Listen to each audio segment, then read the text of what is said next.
Tässä jaksossa Eurooppa-karavan tourilla pakenemme turistihälinästä 30 kilometrin siirtymällä Riekseenjärven rannalle. Tervetuloa mukaan!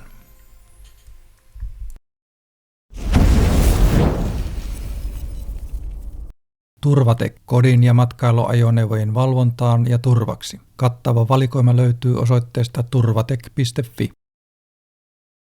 Preanta, laadukkaat tekstilipaino, brodeeraus ja tarroitustyöt.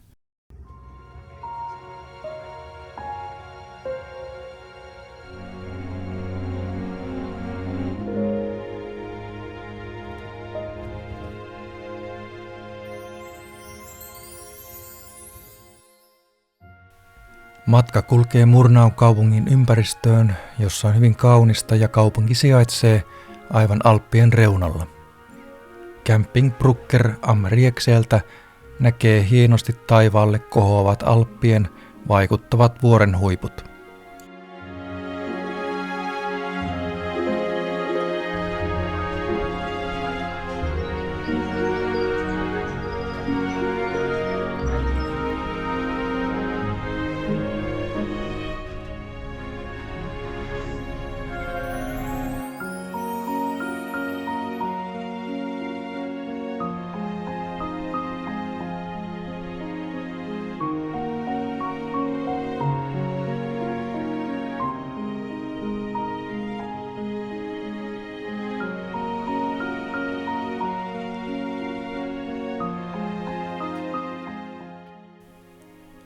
Tämä on vaihteeksi perinteinen leirintäalue, jossa valtaosa leiriintyjistä on kausipaikkalaisia ja vaunuja on laidasta laitaan siistissä rivissä.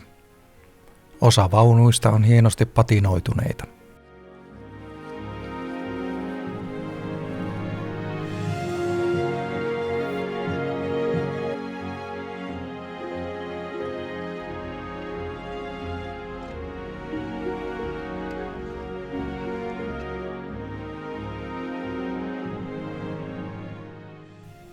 Heti matkaparkkien jälkeen huomasi selkeän tunnelman muutoksen. Tulimme mukavasti juttuun muutaman mukavan saksalaispariskunnan kanssa. Leirintäalue on hyvin hoidettu ja turvallinen. Kaunis, kirkasvetinen järvi on mitä mainioin uintiin ja suppailuun. Järvelle pääsee myös vuokraamalla leirintäalueen suppilautoja.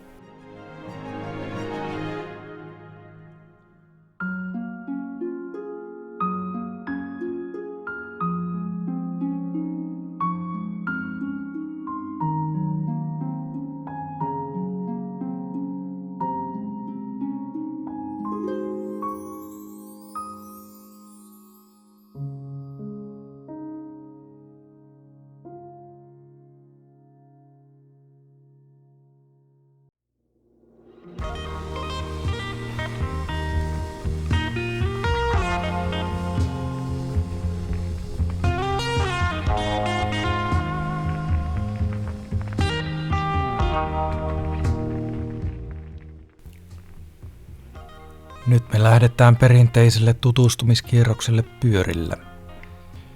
Leirintäalueelta Murnaun pikkukaupunkiin ja Staffelsee järvikierrokselle. Matkaa kertyi sopivat 28 kilsaa.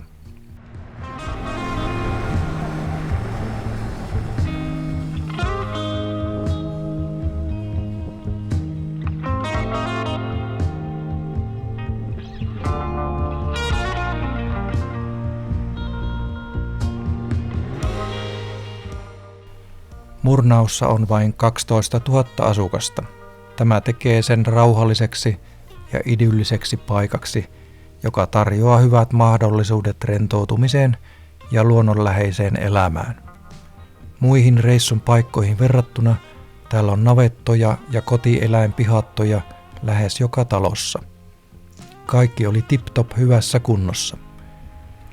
Riekseenjärvi sijaitsee hyvien liikenneyhteyksien varrella, mikä tekee siitä houkuttelevan kohteen karavaanareille.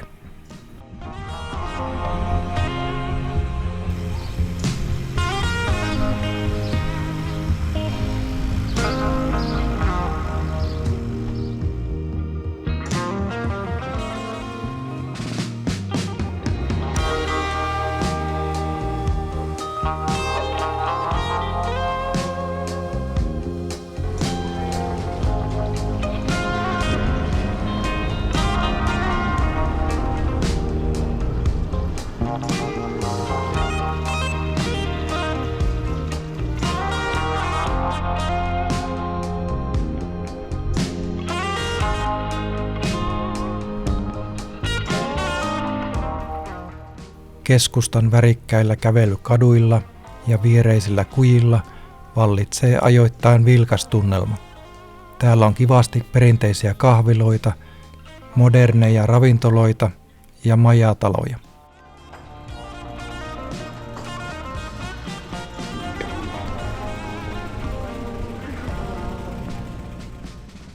Murnau am Staffelsee on nykyään vilkas taiteilijakaupunki, jossa on paljon luovia ihmisiä, jotka esittelevät taitojaan eri studioissa ja gallerioissa.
Nyt jatketaan pyöräilyä ison Staffelsee-järven ympäri. Alkuun on pyörätiemäistä reittiä, välillä pikkupolkua ja järven toisella puolella löytyy pikkukyliä.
Nyt ollaankin jo palaamassa hyvän lenkin päätteeksi leirintäalueelle. Riekseenjärven ympäri olisi mennyt hyvä, vähän lyhyempi reitti, ja järven toisella puolella olisi ollut toinenkin leirintäalue.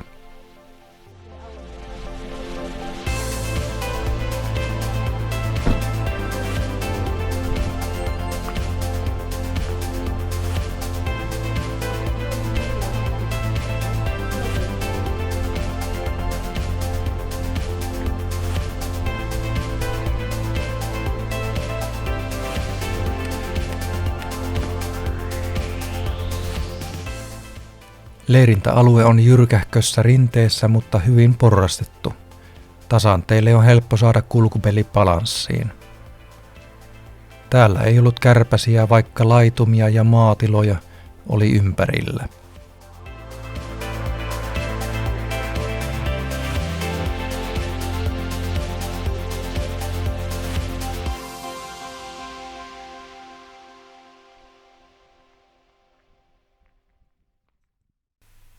Matka jatkuu seuraavaksi pitkällä ajolla ja kohteena on uusi Caravan Park Lasova.